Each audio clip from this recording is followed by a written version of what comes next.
In nomine Patris et Filii et Spiritui Sancto. Amen. Pater noster, qui es in celi, sanctificetur nomen tuum, adveniat regnum tuum, fiat voluntas tua, sicut in cielo et in terra. Panem nostrum quotidianum da nobis hodie, et dimitte nobis debita nostra, sicut et nos dimittimus debitoribus nostris, et ne nos inducas in tentationem, sed libera nos a malo. Amen. Ave Maria, gratia plena Dominus tecum, benedicta tui mulieribus, et benedictus fructus ventris tui, Iesus. Sancta Maria, Mater Dei, ora pro nobis peccatoribus, nunc et in hora mortis nostre. Amen. Gloria Patri et Filio et Spiritui Sancto, sicut erat in principio et nunc et semper et in saecula saeculorum. Amen. Veni, Sancte Spiritus, repletuorum corda fidelium, et tui amoris in eies ignem accende. Emite Spiritum tuum, et creabuntur, et renovabis faciem terre. Oremus Deus, qui corda fidelium Sancti Spiritus illustratione, docuisti da nobis in eodem Spiritu recta sapere, et de eius semper consolatione gaudere per Christum Dominum nostrum. Amen. Nos in proelio contra nequitiam et insidias diaboli esto presidium, impere dili Deus supplices deprecamur, tuque princeps militias celestis, Satanam aliosque spiritus malignos, quia perditionem animarum pervagantur in mundo, divina virtute in inferno detrude. Amén. Voy a contextualizar lo de esta noche. Muchas cosas estamos viviendo y no trato de ser un aguafiestas, pero sí de despertar. Llevamos más de 20 años en esta misión y ha habido momentos en que nos cuestionábamos realmente si es que no salían de su asombro cuando nos escuchaban y muchos pensaban que habíamos perdido los 5 sentidos cuando hablábamos de las cosas que están viviendo hoy por hoy. Muchos de ellos, incluidos sacerdotes, que negaban la existencia de un nuevo orden mundial, que eso es una utopía, que, bueno, nos decían una u otra cosa. Incluso dentro de la ideología, nunca se aceptó las advertencias que habíamos hecho en varios países de todo lo que están viviendo ahora. De vez en cuando en algún país nos hemos encontrado con alguna persona que nos ha dicho, tenían razón, lo que ustedes denunciaban, pues se está dando y estamos viviendo, pero son muy pocos. Y lo que esta noche pretendemos es que al menos ustedes que están dentro del canal, que tienen noticias de alguna manera privilegiadas en el sentido de los eventos que estamos viviendo y el llamado que se nos hace como laicos, de acuerdo a la tradición, al magisterio y a la Sagrada Escritura, puedan, si es que todavía están dormidos, o si todavía están en vacaciones, puedan despertar y ya salir de ese gran letargo que tal vez se encuentren algunos. Entonces el tema de esta noche es el tiempo de la indiferencia en la tierra se acabó. Definitivamente, se acabó, ya que nos toca tomar una decisión, y es una decisión grave, porque nos estamos jugando la eternidad, y no es poca cosa. Para esto quiero hacer unas puntualizaciones. ¿Cuáles son los pecados que claman venganza al cielo y los pecados contra el Espíritu Santo? A veces se nos pregunta. La mayoría de los católicos están familiarizados con el término pecado mortal. Los pecados mortales privan al alma de la gracia. Son transgresiones graves de la ley de Dios, hechas libre y deliberadamente, con una clara comprensión de lo que son. Su resultado es negar al alma la entrada al cielo. ¿Cuáles son los pecados que se dicen clamar al cielo? Los pecados que se dicen clamar al cielo son 4. Primero, el asesinato, que lo pueden encontrar en el libro del Génesis, capítulo 4. Segundo, la sodomía, igual Génesis, capítulo 18, versículo 20. Tercero, la opresión del pobre, en Éxodo, capítulo 2, versículo 23. Y cuarto, la defraudación o retención injusta del jornal del trabajador. Esto lo tienen en el Evangelio de Santiago, en el capítulo 4.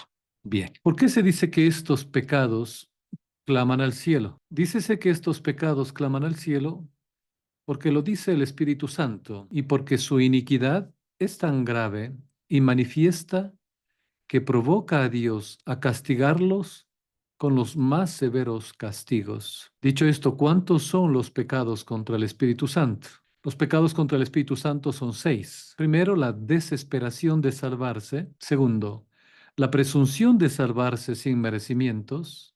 Tercero, la impugnación de una verdad conocida. Cuarto, la envidia o pesar de la gracia ajena. Quinto, la obstinación en los pecados. Sexto, la impenitencia final. ¿Por qué estos pecados se dice que son en particular contra el Espíritu Santo? Estos pecados se dice que son en particular contra el Espíritu Santo porque se cometen por pura malicia, la cual es contraria a la bondad que se atribuye al Divino Espíritu. Dicho esto, vamos a entender ya más lo que se viene al momento. Al final tendremos un tiempo para las preguntas. Siendo hoy que de acuerdo a cifras oficiales, el número de abortos al año en el mundo, es decir, de un pecado que clama al cielo, equivale a la población de Alemania, que son 83 millones de habitantes, y esto viene desde hace más o menos 55 años. Y créanlo o no, coincide con la implementación del Concilio Vaticano II. Pero dicho esto,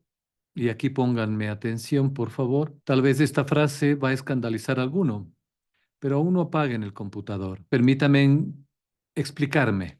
El aborto no es actualmente el pecado más grave de la humanidad. Es desde luego uno de los mayores crímenes que pueden cometerse contra los seres humanos. Matarlos, quitarles la vida, pero también es escandalizarlos, ayudarles a pecar, matarlos de hambre, por omisión de las acciones que podrían realizarse para sacarles de su miseria, etcétera. Digo esto con importancia porque en el chat de Telegram yo veo que hay personas que muy frecuentemente nos están exhortando cuando colocamos, no solo nosotros, pero alguien coloca algún tipo de información de tal o cual prelado, de tal o cual candidato, etcétera, o político, nos exhortan a que no juzguemos, que solo Dios puede juzgar. Una de las palabras que más mal ha interpretado la gente en los últimos años es la palabra juzgar. Prácticamente se ha hecho un tabú de ella y hasta muchos repiten con mucho simplismo sin analizar a fondo eso de que no debemos de juzgar nunca a nadie. Eso es falso. Ya en el Antiguo Testamento la palabra usada para juzgar es Shabbat, que significaba juzgar en el libro del Deuteronomio, el capítulo 16, o liberar en el libro de los jueces. Y también gobernar en el primer libro de Crónicas, en el capítulo 26. Recordarán además que el famoso rey sabio Salomón dice en su oración a Dios: concede pues a tu siervo un corazón que entienda para juzgar a tu pueblo, para discernir entre el bien y el mal. Pues ¿quién será capaz de juzgar a este pueblo tuyo tan grande? Está en la primera carta de Reyes, capítulo 3. Unas citas claves son también Deuteronomio en el capítulo 16, en el versículo 18, que dice: establecerás jueces y escribas para tus tribus en cada una de las ciudades que Yahvé te da. Ellos juzgarán al pueblo con juicios justos, y también en Levítico 19, que juzgarás con justicia a tu prójimo. Así que de acuerdo a la palabra de Dios en el Antiguo Testamento, era algo muy común y correcto el poder juzgar. Bien, en el Nuevo Testamento, en el griego koiné, que es el idioma usado en el Nuevo Testamento, hay dos palabras que se usan para juzgar. Una es crinete y la otra es derivada anakrinatai. La primera es la que se usó al traducir del arameo al griego el Evangelio de San Mateo, cuando Jesucristo dijo: no juzguen para no ser juzgados. Ahora, aquí debemos entender que nos está diciendo el Señor que no debemos juzgar el fuero interno, es decir, la intención que tiene esa persona para hacer algo. Eso no podemos meternos, eso es entre Dios y la persona, pero sí debemos juzgar la situación. Y esto nos enseña la segunda, por ejemplo, en el libro de Corintios, en el capítulo 2, nos dice cómo discernir o juzgar para separar. Además, esta palabra crinete también es usada tanto en sentido negativo como positivo. Al ser traducida al español la palabra juzgar, su significado es un poco diferente, pues viene del latín judicare, que significa dictar un veredicto. Ius es igual a derecho y dicare a indicar. Entonces, dicho esto, en el Nuevo Testamento hay muchos sentidos. Juzgar en sentido negativo, San Mateo capítulo 7, no juzguéis para no seáis juzgados. Juzgar en sentido positivo, no juzguen según la apariencia, juzguen con juicio justo. También está en el capítulo 7 de San Juan y en la primera carta a los Corintios capítulo 4. Luego, juzgar como disciplina interna, lo pueden encontrar en la primera carta a los Corintios en el capítulo 5, que nos dice: sepan que ya he juzgado al culpable como si estuviese presente, y nos pregunta: ¿no son ustedes quienes deben juzgar a los que están dentro? Es decir, voy a poner un ejemplo simple. Si es que una persona tiene una amiga íntima y esta persona consigue un trabajo mucho más remunerado y mejor posición que el esposo, tiene 4 hijos, 20 años de matrimonio, y por su trabajo cae en el pecado del adulterio con uno o con dos hombres, pues esta amiga íntima, sin caer en esa falsedad del falso respeto, porque alguien me dijo alguna vez, ¿cómo le voy a decir a ella que está en pecado? Es que yo perdería su amistad. Somos amigas desde la niñez. Pues es preferible que pierda su amistad a que esta persona pierda su alma. Si usted se hace cómplice de esa persona y no le dice y no juzga que lo que está haciendo ella es pecado mortal.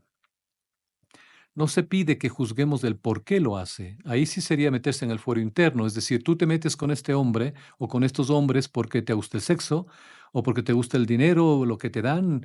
Eso es juzgar ya el fuero interno. Eso no podemos hacer porque está solo entre Dios y la persona. Pero el resto debemos juzgar. Así que a los hermanos que tanto insisten en que no juzguemos, por favor, estudien el catecismo, estudien la Sagrada Escritura y juzguen con juicio justo. Muy bien. Dicho esto, enumerado brevemente estos graves pecados, que obviamente el pecado del asesinato dentro del vientre de la madre es demoníaco, siendo el aborto un crimen enorme, ya que matar a un ser humano en el propio seno de su madre, cuando siendo inocente está indefenso, en un estado de total vulnerabilidad y debilidad, es horrible. Pero el pecado más grave del hombre es la infidelidad a Dios, es decir, no creer en Dios. Y mucho peor es la apostasía. Cuando al comienzo de la carta a los romanos, San Pablo describe los pecados de la humanidad pagana de su tiempo, nos dice, abro comillas, desde la creación del mundo, lo invisible de Dios, su eterno poder y su divinidad son conocidos mediante las criaturas, de manera que son inexcusables por cuanto, conociendo a Dios, no le glorificaron como a Dios, ni le dieron gracias. Alardeando de sabios, se hicieron necios. Por esto los entregó Dios a los deseos de su corazón, pues trocaron la verdad de Dios por la mentira y adoraron y sirvieron a la criatura en lugar del Creador, que es bendito por los siglos. Por eso los entregó Dios a las pasiones vergonzosas y a todo lo que estamos viviendo hoy por hoy. Y enumera San Pablo más de 20 pecados, consecuencias del pecado principal, que es la negación de Dios. Ustedes pueden encontrar en la primera carta a los romanos. Siempre la Iglesia ha considerado la infidelidad, es decir, la no fe, como el más terrible de los pecados, como aquello que más pervierte al hombre y a la sociedad, como el pecado que más pecados causa y engendra. Y aún más grave pecado es la apostasía, como habíamos dicho, por la que el creyente, la apostasía es la forma extrema y absoluta de la infidelidad. No hay para un cristiano un mal mayor que abandonar la fe católica, apagar la luz y volver a las tinieblas donde reina el diablo. Así lo entendió la Iglesia desde el principio, como lo afirman San Pedro y San Juan. Una sociedad apóstata es capaz de crímenes mayores que una sociedad pagana. Son muchos pueblos que, ateniéndose a sus tradiciones y religiones naturales, valoran el culto a sus dioses, el respeto a los padres, la virginidad, la maternidad, la obediencia a las autoridades escolares y civiles, etc. Son naciones que no han llegado a los extremos de perversidad, de locura, que han alcanzado las naciones apóstatas de antigua afiliación cristiana. Voy a enseñarles un pequeño video porque mientras la sociedad, el mundo, se encuentra en una situación tan extrema que no tiene componte, no tiene arreglo humanamente hablando, a muchos ideológicamente y con la nueva tecnología nos han hecho como zombies. Miremos el video.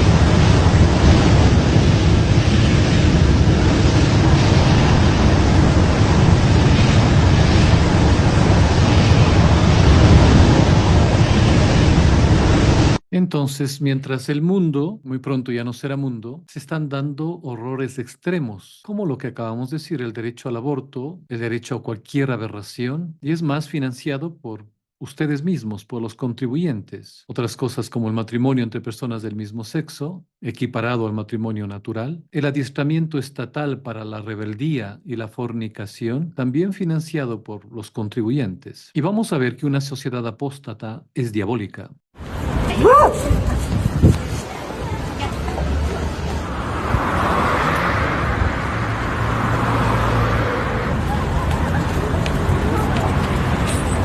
Me dirán, ¿cómo podemos haber llegado a esta situación? Repito que una sociedad apóstata es diabólica, es capaz de promover, legalizar y financiar las mayores atrocidades. Pero no es de ahora. Tan solo hace muchos años nosotros hablábamos de lo que para muchas personas en los países hispanos era un escándalo, era una locura. ¿Cómo puedo hablar así? Nosotros sabíamos que, por ejemplo, en Canadá, en la provincia de Ontario, igual en la provincia de Quebec, había personas que se casaban con edificios o con estas y hacían todo como una boda y salía en televisión. Es una locura. Y más las cosas, obviamente, que se ven por doquier de que realmente las personas han perdido el norte. Es una situación de una apostasía tremenda. Y esto como pequeños ejemplos, porque hay muchos más de lo que pasa en el mundo. Y ahora, tal como está la iglesia, está el mundo. Y ante todos estos escándalos de los Juegos en París, Erdogan, el presidente de Irán, remece a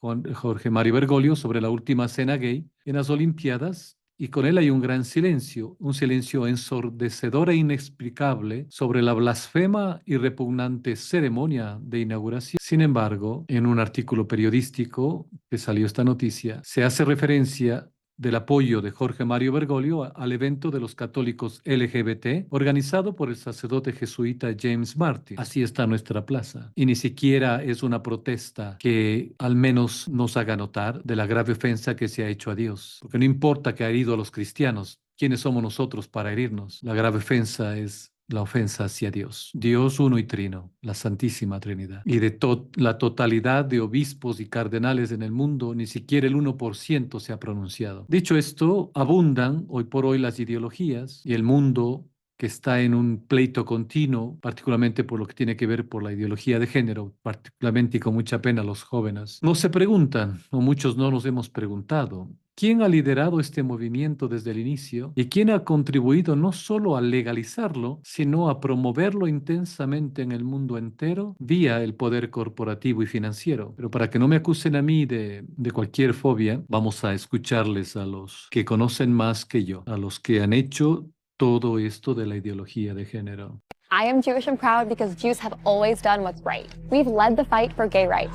Harvey Milk fought to ban discrimination based on sexual orientation. Eddie Windsor was a leader in the fight for marriage equality. Miriam Ben Shalom challenged the ban on gay people serving in the military. A new poll that's been put out by the Public Religion Research Institute found 81% of Jews support gay marriage, higher than African Americans, higher than the general population. Very reaffirming numbers. I like that. Being Jewish myself and a strong supporter of marriage equality. The Jewish principle of Tikkun Olam tells us that we have the power to change the world, and there are so many ways to do that. If we're not accepting the LGBTQ community, then we're not upholding that Jewish value. I'm a Jew, I'm a lesbian. I sort of think about the whole act of coming out as a deeply Jewish act. It's a way in which people are asserting their identity. De ahí nos sorprenderán que quien estuvo en esa parodia de la última cena, pues luego nos avisó que ella era judía y que él lo hacía con mucho orgullo. Y lo han escuchado de sus propias bocas, no vaya a ser que si yo lo digo, sea algún tipo de fobia irracional y nos cancelen este video. Bien, lo que vemos es que han convertido la civilización cristiana occidental en Sodoma y Gomorra. Y ante todo esto se viene un grave castigo, porque es inevitable recordarnos que de Dios nadie se burla. Y por todo lo que estamos viendo, pues se nos lleva a una tercera guerra mundial. Y lo más problemático dentro de esto, que habíamos hablado alguna vez, es que dentro de este plan demoníaco se trata de utilizar justamente al Islam para la destrucción de los cristianos. Y ya hemos nosotros denunciado hace muchos años que los países, particularmente europeos, y también los americanos, vamos hacia el califato universal. Ya nos advertía hace tiempo el obispo de Mosul, en Irak, en el 2014 nos decía: seréis víctimas del enemigo al que habéis dado la bienvenida. Muchos de nosotros, muchos de nuestros países hoy por hoy ya no son católicos. Hay más mezquitas que iglesias católicas. Luego colocaré, cuando haga la edición del video, los porcentajes por país de los musulmanes en Europa. Mientras tanto, podemos ver todo lo que está pasando, por ejemplo, en Londres, ¿no? Con esta situación de los...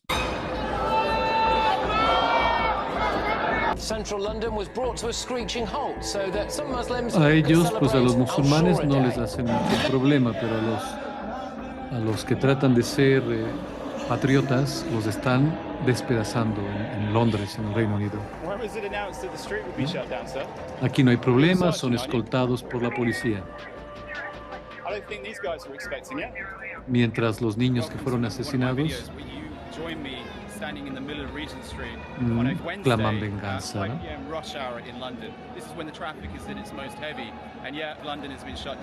Londres ha sido parada, prácticamente no hay tráfico, en ahora más pesado el tráfico, ya que hay una gran marcha de los musulmanes, que son ya una gran mayoría en el Reino Unido en cuanto a fe. Bien, entonces ya nos advertían que estamos en peligro, y no solo es Londres, no solo es el Reino Unido, es España, Italia, Polonia, donde están obligando a que cada familia reciba a una familia inmigrante, si no, van a la cárcel. Es terrible ver países que yo he conocido y amado mucho, como Polonia, ahora llena de musulmanes en las playas, llenas de estos personajes que andan por los lagos desnudos. Es terrible, es una catástrofe lo que está pasando. Y esta catástrofe es una tragedia enorme a nivel humano, histórico y de civilización. Ya nos recuerda Badior, que en hebreo significa hija del Nilo. Es una señora que huyó de Egipto en 1955 y que es una autora de éxitos de libros como Eurabia y Hacia el Califato Universal. Ella nos dice que lo que está pasando en varios países europeos nos demuestra que ya vivimos en el tiempo del Corán. Un tiempo distinto al nuestro. El tiempo del Corán no cambia, permanece siempre enrocado en la palabra del profeta, en sus gestos y comportamientos. Leyendo las declaraciones del nuevo califato, nos dice: reconozco los mismos discursos que se hicieron en el siglo VII durante las guerras contra los infieles. Es la misma mentalidad, la misma rigidez. No ha cambiado nada. Lo que vemos hoy explica los acontecimientos del pasado. Y en España, por ejemplo, en Barcelona, la gente se queda abismada de ver calles llenas de musulmanes que gritan y salen con palos al momento.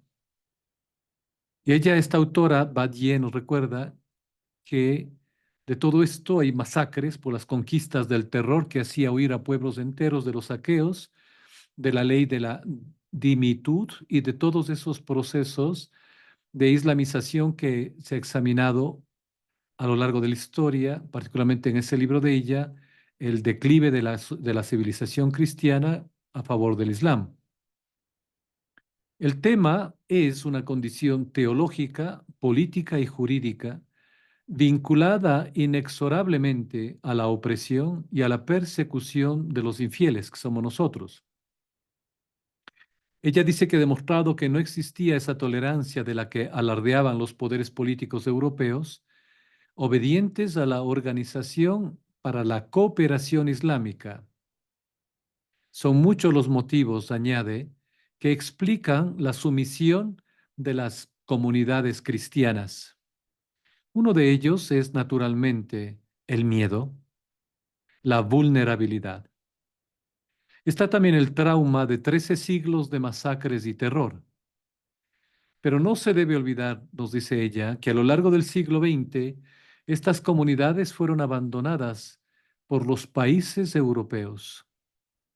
Países que no han protegido a los por ejemplo a los armenios, que han preferido a Turquía antes que a una Armenia independiente.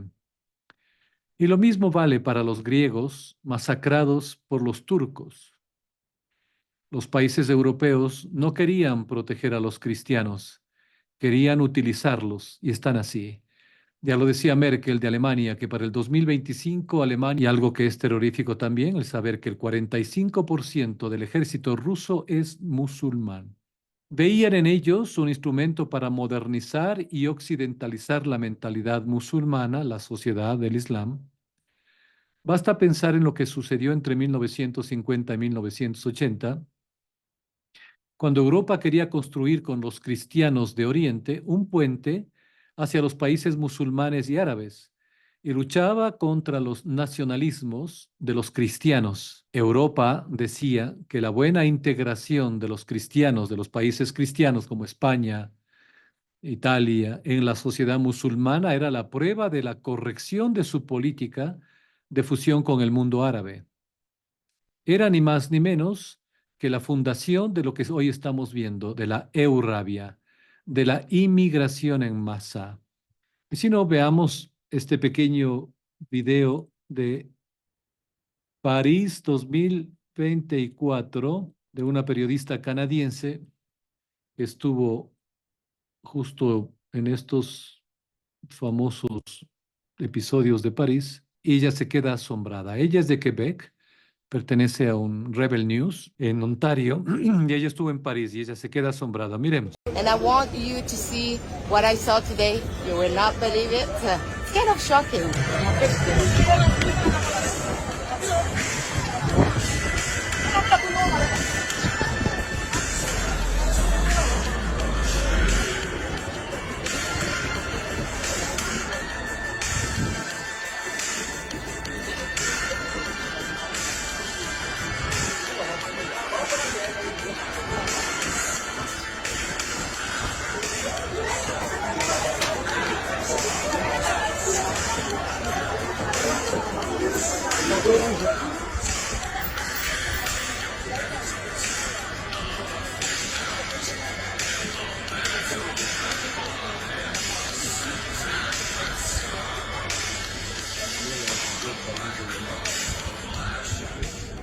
Bien, entonces esta historiadora nos explica de esta inmigración en masa que está siendo aprobada incluso y alentada por el Vaticano, que los cristianos de los países musulmanes habían recibido una disposición concreta por parte de los poderes europeos, de sus iglesias, de los notables, de la élite, que debían integrarse en las sociedades musulmanas, ser más árabes que los árabes. Y esta elección representaba su única garantía de supervivencia en los países musulmanes. Está pasando ahora lo contrario. Ahora son ellos que han ido a estos países. Sabían muy bien que los países cristianos no los habrían protegido, que habrían sido sacrificados en aras de los intereses de los musulmanes. Sin embargo, antes del éxodo de Mosul no se hablaba de este fenómeno. Los motivos son simples. Según esta autora Badior, desde 1973 toda la política mediterránea de la Comunidad Europea se ha fundado sobre la tolerancia, el amor, la paz y los principios humanitarios del Islam. La historia ha sido reinterpretada y escrita para probar esta nueva doctrina. Europa, observa, ha rechazado al cristianismo para acercarse siempre más al Islam. Sin embargo, las razones son también otras, empezando por el nuevo orden mundial, por la destrucción del Estado nacional con sus raíces culturales, históricas y religiosas, con sus instituciones democráticas. Y además el silencio es cómodo. ¿Por qué hablar de los cristianos? Ellos representan la prueba del fracaso de la política europea, algo que debe esconderse. Porque si no nos preguntaríamos, ¿dónde están los ejércitos de Europa o la policía que ayuden a los cristianos y protejan a los europeos del terrorismo? Nuestros gobernantes nos han transformado, dice ella, en mercenarios de la yihad. Y es uno de los procesos graves que va a tener este choque, como escribe algún autor, de las civilizaciones y que está dentro del plan divino. Y es algo que quisiera que ustedes recuerden de toda esta barbarie que está viviendo el mundo, que ya sucedió en los tiempos de Noé. Y preguntémonos, o no sé si ustedes se han preguntado, ¿cómo se sentiría Noé, construyendo el arca, sabiendo lo que iba a pasar, sabiendo lo que Dios le reveló y que nadie le creía? Ya en el Génesis 6 nos dice el Señor que viendo pues Yahvé que era grande la maldad del hombre sobre la tierra y que todos los pensamientos de su corazón se dirigían únicamente al mal todos los días, Yahvé se arrepintió de haber hecho al hombre en la tierra y se dolió en su corazón. Y dijo Yahvé, exterminaré de sobre la faz de la tierra al hombre que he creado, desde el hombre hasta las bestias, hasta los reptiles y hasta las aves del cielo, porque me arrepiento de haberlo hecho. Mas Noé halló gracia a los ojos de Dios. En esto solo quiero hacer una aclaración que nos hacen los exégetas de la Sagrada Escritura. Esto de que se arrepintió Dios es un antropomorfismo, es decir, Dios no es un hombre para arrepentirse, ¿no? Lo que pasa es que los autores hablan de que se aflige su corazón paternal porque sabe que para la apostasía no hay otro remedio que el exterminio, y hacia allá vamos, al exterminio. Y si quieren leer un poco más de esto, lean la carta a los Hebreos en el capítulo 6 y en el capítulo 10. Dicho esto, en la historia de Noé, él fue un varón justo y perfecto entre los hombres de su tiempo, pues anduvo con Dios. Y él engendró a 3 hijos, Sem, Cam y Jafet. La tierra estaba entonces corrompida delante de Dios y llena de violencia. Y miren que hoy la situación es mucho peor a los tiempos de Noé. Miró pues Dios la tierra, y he aquí que estaba depravada, porque toda carne había corrompido su camino sobre la tierra. Y Dios permite estas cosas, como lo que estamos viviendo acá, en este tiempo, por misericordia, porque todavía nos da tiempo. Y en ese tiempo Él también se dice que en ese tiempo las personas vivían mucho más que nosotros. Y Dios le da a Noé el tiempo de 120 años para que construya el arca. Entonces Dios le dice a Noé, he decidido el fin de toda carne, porque la tierra está colmada de violencia por culpa de ellos. Por eso he aquí que voy a exterminarlos juntamente con la tierra. Y de ahí Noé construye el arca, ya lo saben. Y preguntémonos en un momento de meditación, ¿cómo se sienten ustedes cuando tratan de alertar a sus familiares, a sus amigos, y no les creen?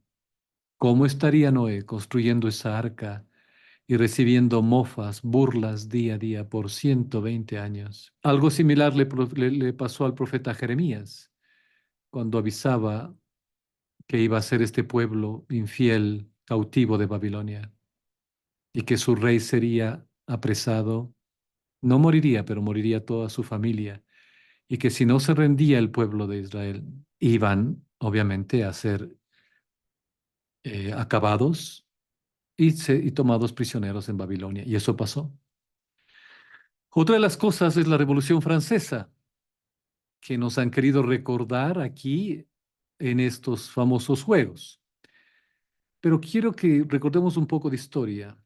Cuando en la Navidad del año 496 el rey Clodoveo recibió junto a 3.000 de sus soldados el primer sacramento de manos del obispo San Remigio, se imprimió en la joven Francia, la primera nación en convertirse, el carácter de hija primogénita de la Iglesia. Y con ello recibió del cielo una misión, aún pendiente, como consta en varios libros de historia. Uno de ellos, por ejemplo, del arzobispo Hincmar. Él decía, abro comillas, De repente, una luz más brillante que el sol inundó la iglesia y el rostro del obispo resplandeció. Al mismo tiempo se escuchó una voz del cielo. Aprended, hijo mío, que el reino de Francia está predestinado por Dios a la defensa de la iglesia romana, única y verdadera iglesia de Cristo. Será victorioso y próspero mientras permanezca fiel a la fe romana, que es la única verdadera iglesia de Cristo. Este reino será un día grande entre todos los reinos y abrazará los límites del imperio romano. Someterá a todos los pueblos a su cetro y durará hasta el fin de los tiempos. Será victorioso y próspero en tanto sea fiel a Dios. Aquí está lo más importante. Será victorioso y próspero en tanto sea fiel a Dios. Pero será rudamente castigado todas las veces que sea infiel a su vocación. Esto lo leemos en el libro del Testamento de San Remigio. Tomando este punto de partida, reconocido durante siglos tanto por la Iglesia como por el Estado, la historia de Francia se despliega con una nitidez esclarecedora. La primogénita se fue apartando de su misión y lo fue haciendo en reiteradas ocasiones, hasta llegar a renegar completamente de ella, decapitando al rey cristianísimo que la simbolizaba y masacrando al pueblo que lo defendía. En realidad, lejos de la pretendida empresa de liberación de un pueblo oprimido que se nos ha hecho creer, que impuso la educación oficial laicista y obligatoria, la Revolución de 1789 se reveló desde el comienzo como un proceso más anticristiano que antimonárquico. Una de las primeras iniciativas de la Revolución Francesa, reconoce Tocqueville, fue la de atacar a la Iglesia, y entre las pasiones nacidas de esta revolución, la primera en encenderse y la última en ser apagada ha sido la pasión religiosa. Y es lo que nos enseñaron con la figura de la decapitación del corte de cabeza, ¿no?, de la reina católica. No fue tal pasión desatada por generación espontánea, sino que se reveló el fruto de una cuidadosa elaboración a cargo de logias masónicas e intelectuales tan ilustrados como profusamente financiados.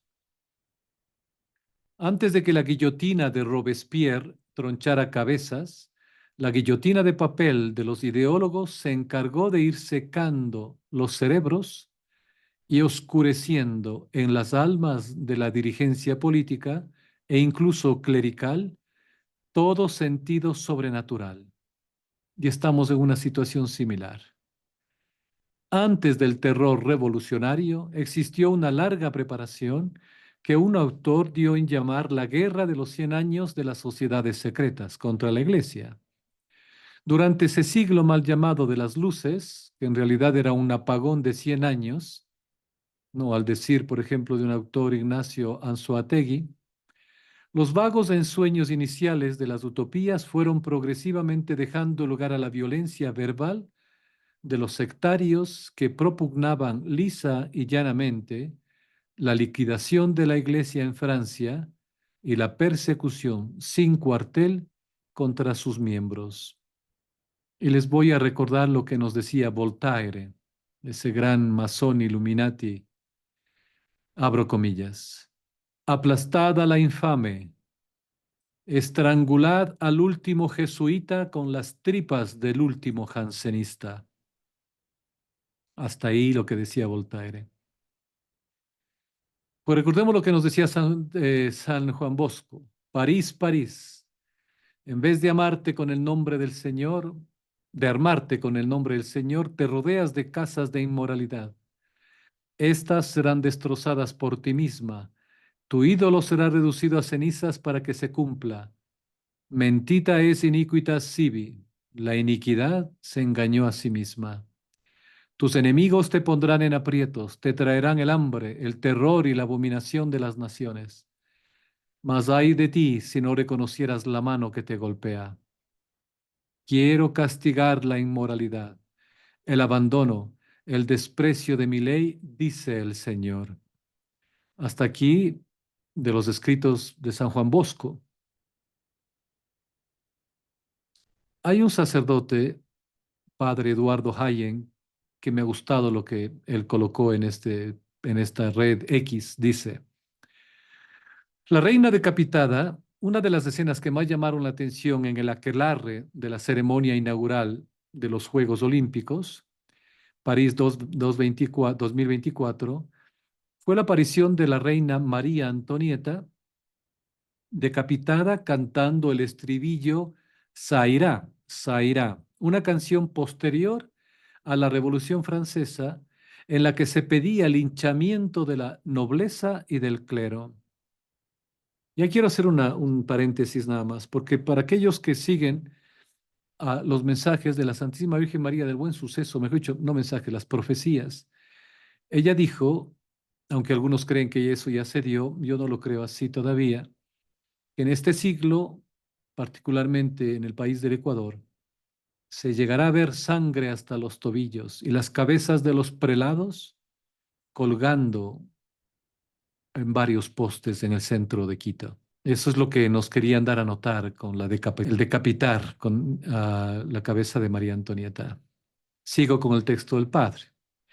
Años después de la infame revolución, Víctor Hugo escribió 93, una novela histórica sobre el año sangriento en que María Antonieta y Luis XVI fueron pasados por la guillotina. En dicha novela escribe estas frases: ¿no queréis tener nobles?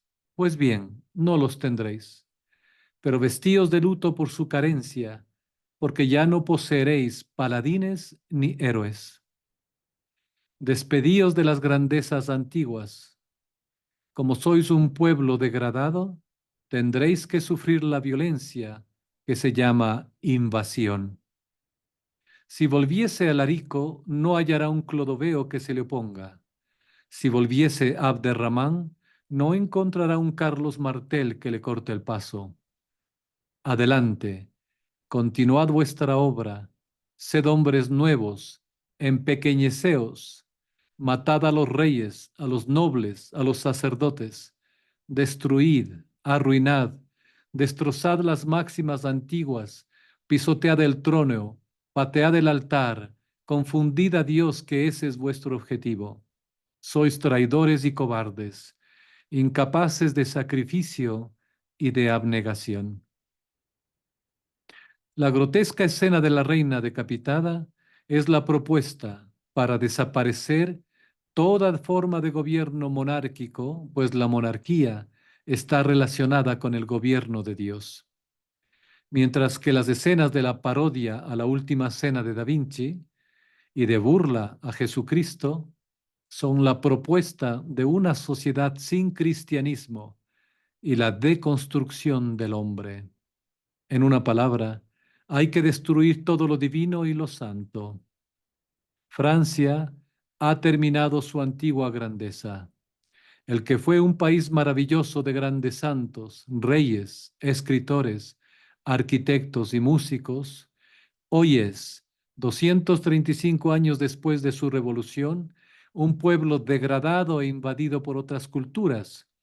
Su mentalidad progresista lo está hundiendo en una cloaca y hacia ese destino van también otros países europeos, a menos de que reaccionen para recuperar su religión y sus raíces. Y como al inicio dije, y con esto termino, cambiando de opinión, sí quiero ser un aguafiestas para llamarles la atención. ¿Qué es lo que debemos hacer?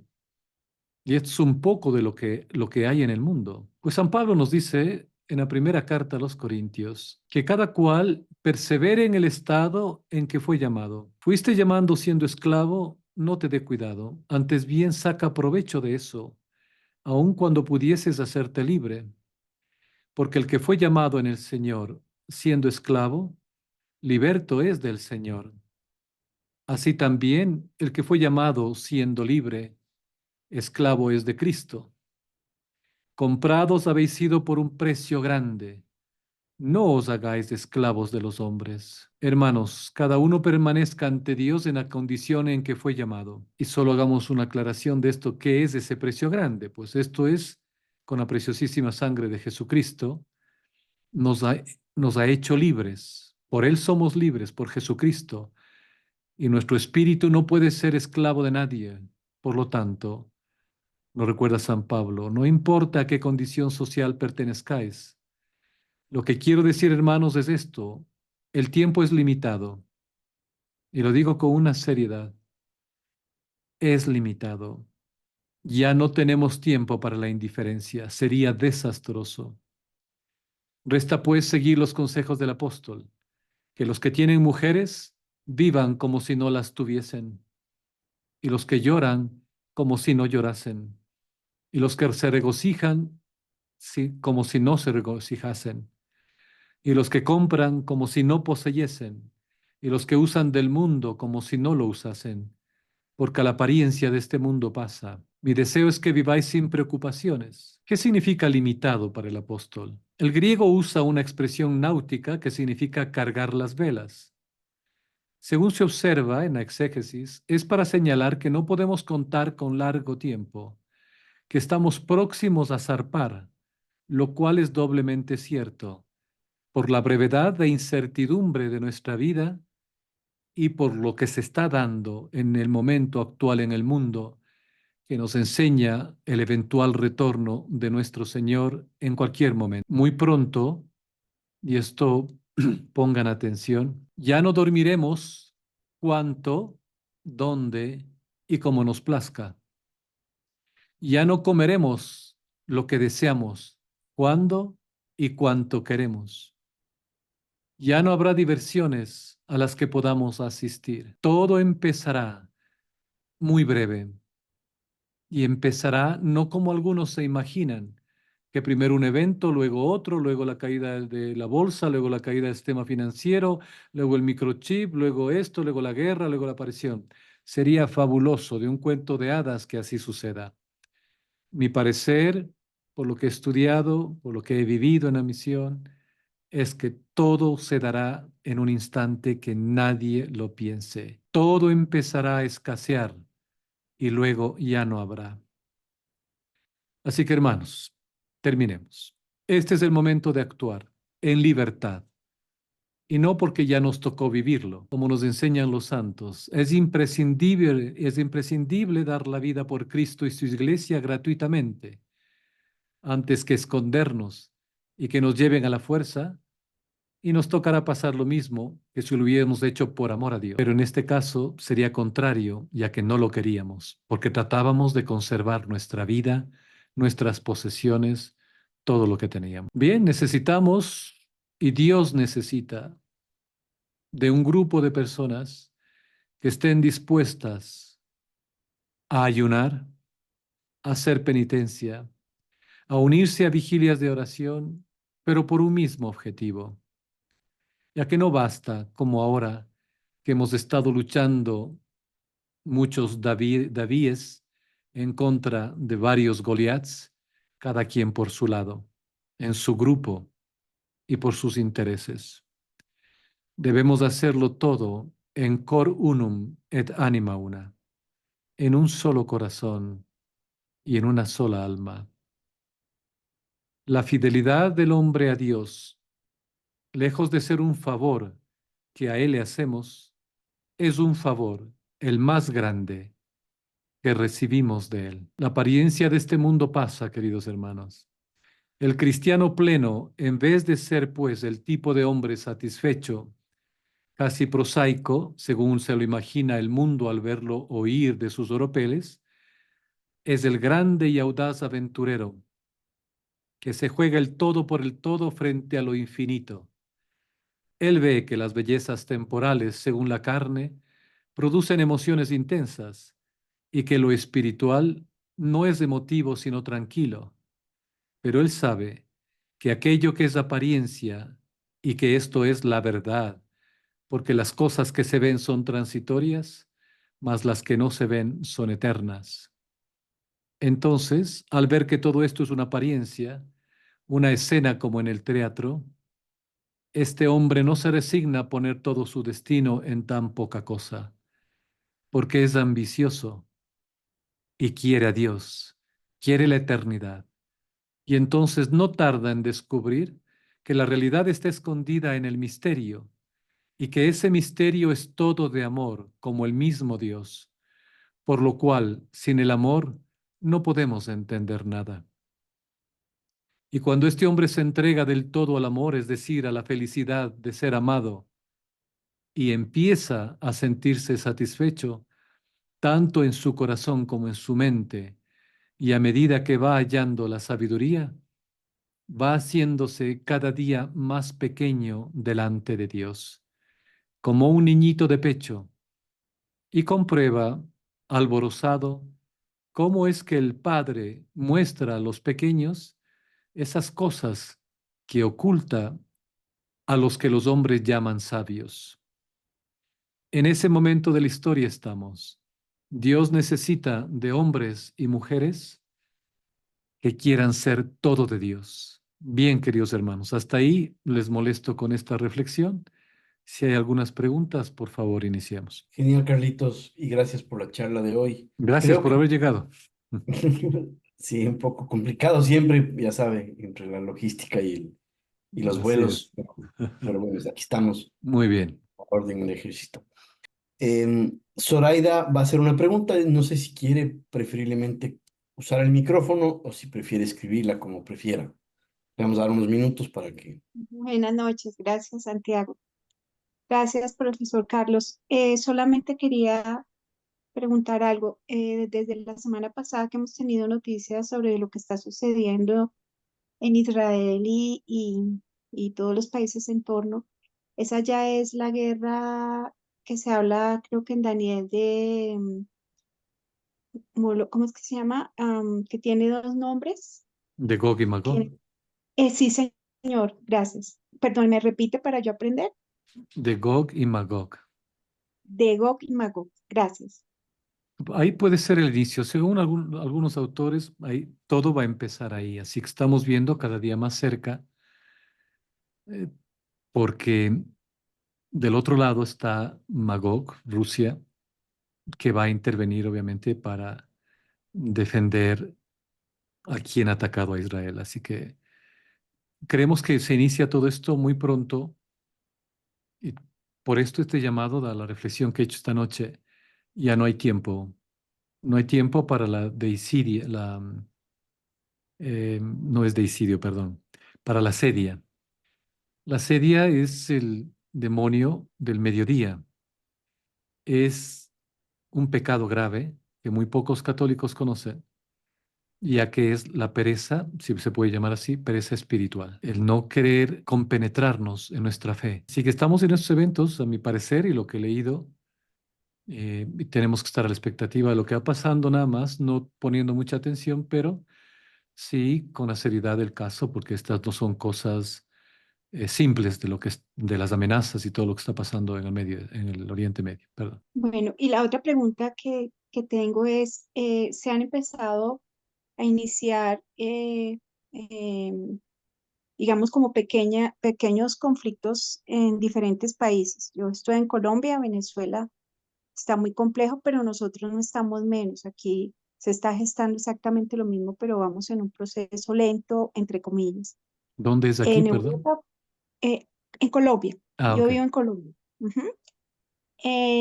Y pues lo que uno ve no en las noticias tradicionales, sino a través de Telegram y los diferentes grupos, lo que está pasando en este momento en Londres, lo que arrancó en España a través de los campesinos que están saliendo a protestar por todo lo que está sucediendo en el campo en España, y la invasión constante de personas que vienen de África, que vienen de los países árabes. Es también como algo que se va a, lo pregunto porque yo lo asumo así, pero quiero salir de la ignorancia. ¿Eso se va a repetir en todos los países? Digamos, nosotros en Colombia, los que estamos de alguna manera conscientes del tiempo que estamos viviendo, sabemos que difícilmente solo nos salva a nosotros como colombianos del comunismo que ya estamos viviendo, pues el Inmaculado Corazón de María y nuestro Señor Jesucristo. No hay nada más que hacer porque todo lo cambian, lo modifican, las políticas. Es decir, todo eso es una falacia, ¿sí? Entonces mi pregunta es, ¿eso se va a multiplicar rápidamente todo el mundo? Es mi entender, yo lo miro de esa forma, no es por procesos. Es decir, Colombia luego ya mañana es comunista, luego Ecuador, luego Perú, no. Todo va a venir de tal manera que nos vamos a ver sumergidos en toda esta barbarie a nivel mundial. El tiempo es corto, el enemigo de Dios sabe que le queda poco tiempo, pero no olvidemos que de todo esto Dios controla los hilos del mundo y Él va a cortar los tiempos. Entonces yo entiendo que esto va a venirse de una manera tan rápida como se ha dado en tiempos de guerra, es decir, todo vislumbra que posiblemente esta noche o mañana va a haber algo tremendo en el Oriente Medio contra Israel y ya sabremos mañana, si es que llegamos a mañana, la situación, pero todo vendrá de repente. Ese es mi entender. Yo he leído mm, de que esta situación vendrá tan inesperadamente, no vamos a estar preparados. Conocemos mucho, creemos que conocemos mucho, y estamos tratando de hilar las cosas que tienen sentido, pero será tan rápidamente, dice algunos autores, algunos místicos, que no sabemos de dónde vino, ni lo vimos ver venir. Entonces, se ven cosas obvias, lo que está pasando en Europa, pero en Hispanoamérica todavía como que hay unas lucecitas, todavía se vive digamos, un tiempo de relativa paz, que hay que aprovecharla, pero no será así. Es decir, esto va a afectar a todos. No va a haber un lugar que sea el Edén donde estemos protegidos. El Señor va a actuar. Tenemos que pedirle, y yo había recomendado alguna vez y eso trato de hacer yo, rogarle a Dios que no nos aparte de la mano de su castigo. Parecería contradictorio, porque en vez de pedirle que no me castigue, estoy pidiendo que me castigue, no. Pero los santos dicen que no hay que apartarse de la mano de castigo de Dios, porque que no nos deje caer en la mano de los hombres, porque Dios tiene misericordia, el hombre no. El hombre es un demonio. Y cuando obviamente se entra en esto de la apostasía, el pecado mortal, y lo hemos visto en las grandes revoluciones, al hablar ahora de Francia, lo que hicieron ahí con, por ejemplo, con los héroes de la Vendée, es tirar familias completas con niños, con lactantes a los ríos, ahogarles.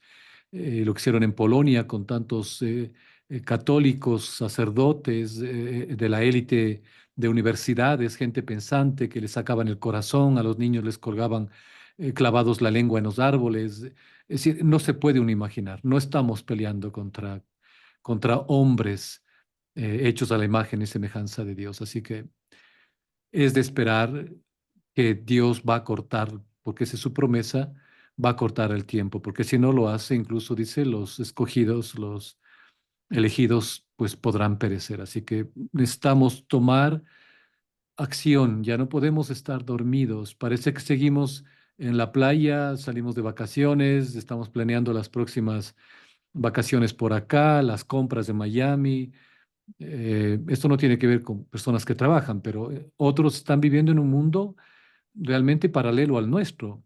Si ustedes se ponen a ver y eso me pasó hoy día porque quise encontrar algunos videos para la charla esta noche, llegó un momento en que casi caigo en depresión, es decir, y es serio, digo, madre mía, si la gente solo se dedica a ver lo que está pasando en Londres, en España, en Italia, el resto de países, en Estados Unidos lo que está pasando, digo, madre mía, es que se nos acabó el mundo porque es que no tenemos fuerzas para mirar y eso es poco lo que realmente está pasando, así que necesitamos, y es mi entender y les exhorto a ustedes, a los que tal vez les llegue esto, de que estén preparados. Siempre debíamos estar preparados, pero ahora mucho más que antes, porque como nos dice San Pablo, el tiempo es muy corto, así que en eso estamos.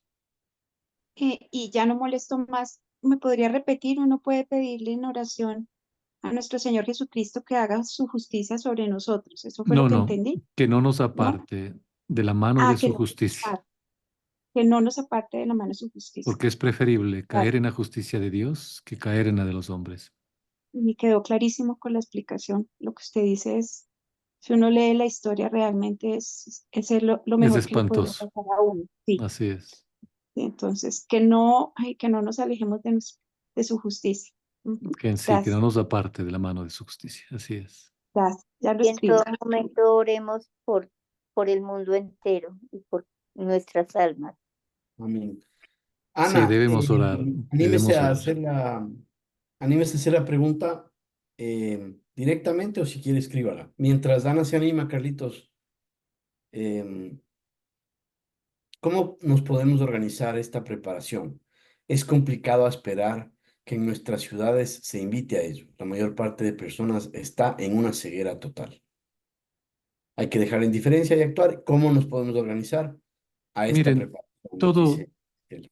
todo, todo inicio a veces es un poquito complicado, pero como nos dice el Señor en el Antiguo Testamento, basta la fe de un solo hombre para cambiar todo un pueblo. Y eso nos demuestra la historia. Un hombre, un hombre que tenga una... Y cuando hablo de hombre, recuerden que en las Sagradas Escrituras se habla hombre de la criatura de Dios. No es una diferencia de que la mujer no puede. En esto está incluida la mujer. Necesito un hombre que realmente esté convencido de la necesidad por su propia vida espiritual, por su familia, de iniciar esto. Lo pueden iniciar en casa. Lo ideal sería que podamos conformar no tanto una comunidad virtual, no se trata de formar una comunidad virtual, sino tener una serie de objetivos similares por los que podamos rezar. Como decía la señora hace un momento, o la señorita, debemos rezar por el mundo, ya, pero debemos pedir específicamente, porque Dios no nos ha dicho que recemos por el mundo. En el Evangelio dice que nosotros amemos, tampoco nos está pidiendo que amemos al mundo, sino que dice que amemos al prójimo. Y el prójimo más cercano es, como alguien decía muy bien, nuestra esposa, nuestro esposo, nuestros hijos, primero, la caridad empieza en casa, nuestros familiares, luego nuestra parroquia, la ciudad, y podemos extendernos. Pero siempre tiene que ser en referencia al más cercano. Y de ahí tomar la decisión de empezar un periodo penitencial. Desafortunadamente, no hay este momento alguien, como en el Antiguo Testamento, un Jonás que nos llame a la penitencia y al ayuno. Y tampoco hay un rey que haga caso a los llamados de Jonás y que, no digo imponga, pero que sí dicte leyes para que incluso los animales ayunen y el resto, pues hagamos penitencia y oración. Como no hay eso, nuestros prelados están encantados teniendo canales de YouTube con 600,000 seguidores, con comunidades que parece que están explotando en la primavera de la iglesia, que no tienen tiempo para exhortar a la gente a la conversión. Entonces, nosotros creo que debemos tomar esta decisión. Yo voy a proponer, si es que les parece bien, nosotros vamos a iniciar un periodo justamente de penitencia, ayuno, oración. Es un periodo tradicional que lo hacía San Francisco de Asís, ya creo que muchos lo conocen, antes de la fiesta de San Miguel Arcángel, que estamos cerca. Vamos a proponer eso en el canal para que las personas que deseen la sigan y nosotros colocaremos las oraciones, lo que tenemos que hacer cada día, que son optativos, obviamente, pero que cada quien lo puede acomodar a su situación. Lo importante es que empecemos estos ayunos, empecemos estos sacrificios en la medida y en las posibilidades que podamos hacerlos, ¿no? Entonces, esta sería mi recomendación. Si en el grupo hay personas que desean unirse, pues yo voy a iniciar con esta propuesta. Dios mediante en un par de días ya lo coloco y tienen la libertad de unirse. de unirse en esta causa por nosotros, por nuestros prójimos, por nuestras familias, por nuestros sacerdotes, por la iglesia, y la incluimos al mundo entero, obviamente. Necesitamos esta fuerza espiritual, sobre todo hoy, y entre pocos corazones podemos llegar a abarcar mucho si lo hacemos con la seriedad, con la disciplina del caso y rompiendo todo paradigma que nos diga lo contrario. Así que esperemos esto en 2 días, les pongo la propuesta y podríamos arrancar. Parece muy bien, don Carlos. Muy bien. Excelente. Bueno, Ana tenía alguna pregunta, si es que quiere hacerla. Y si no, Carlitos, bueno, por la hora creo que Ana está en España y es ¿Escucha? medio... Adelante, Ana, perdón. Es que no me funcionaba el micrófono. Bueno, quería decirle al señor Carlos Reyes que la charla ha estado muy interesante y muy edificante. Y le felicito. Gracias a Dios. Y quería preguntarle, en la ceremonia esta inaugural repugnante, asquerosa, blasfema, abyecta de las Olimpiadas, a mi entender, yo he visto que, bueno, lo primero se están burlando de Dios y lo segundo, claramente están anunciando los pasajes del Apocalipsis referidos a la gran tribulación y a lo que va a pasar con los caballos y toda esta parafernalia que se vio. Entonces, y esa representación que era como una mezcla, el efebo ese vestido de azul, que parecía una mezcla del dios Baco y el dios Shiva, ambas entidades paganas. Quería preguntarle, en la interpretación que él hace de María Antonieta, que me ha parecido muy interesante, ¿no le parece que también hay una clara alusión a una especie de burla a los mártires de los últimos tiempos? Porque si vamos a Apocalipsis 20, versículo 4, habla de las almas de los que habían sido degollados por la confesión de Jesús y por la palabra de Dios, y los que no adoraron a la bestia ni a su imagen ni recibieron su marca en las frentes ni en las manos. Y en Apocalipsis 6, 9 también hay otra clara alusión a los mártires que son degollados.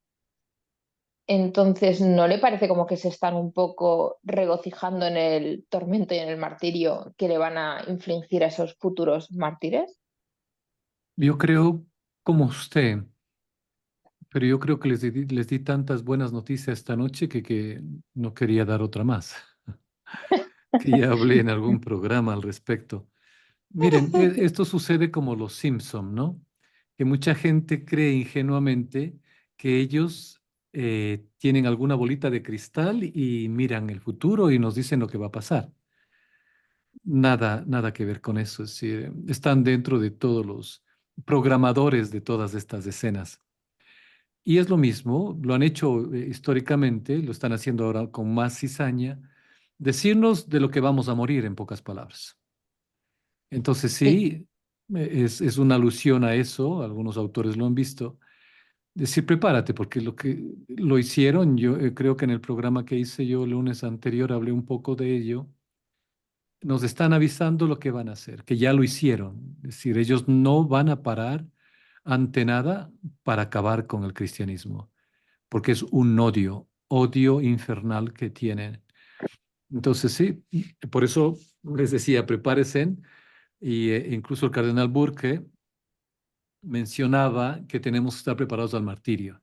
Y ya podrá ser un martirio cruento o incruento, pero de todas maneras debemos prepararnos. ¿Ya? Sí, pues era solamente esto, si no le parecía que también podía ser una alusión a lo que iban a hacer a los futuros mártires, además con Así esa es. especie de sangre brotando de las paredes del palacete y cayendo encima del barco. Claro, es que todo tiene que ver con esto. Recuerden, igual de Estados Unidos hace unos años hizo una compra multimillonaria de ¿cómo se llaman estas gafetas, estas cosas que cortan las cabezas, de guillotinas? De guillotina, sí. Claro, y pregúntese para qué. No iban a poner en Pues museos ni a cortar coles, ¿no?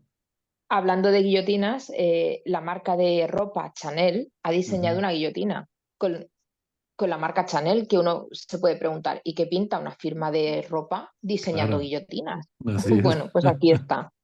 Claro, Nos están avisando, así es. la pregunta, Ana, más que qué pinta es por qué eligen la forma de asesinar, la guillotina y no otras más fáciles, más comunes.